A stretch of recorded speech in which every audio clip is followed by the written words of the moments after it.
Bora har bir ulfatlarning ichida, jo'ralarning ichida bitta yarimta odam bo'ladi. İmkon boricha biror ustidan kulib oladi. Birpasda masxara qilib qo'yadi. Xijolat qilishlikdan o'zi huzur oladi. Bor, o'sha o'sha palonchi. Lekin o'sha palonchi ham o'zini shunaqa deb bilmaydi.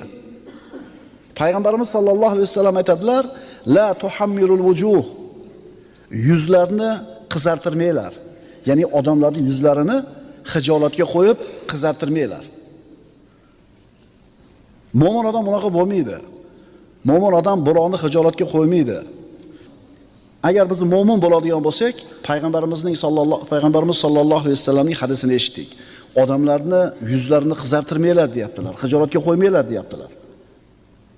Mana Payg'ambarimiz sollallohu alayhi vasallam o'zi qanday yo'l tutganlar shunday holatda. Bir to'p sahobalari bilan Rasululloh o'tirib tuya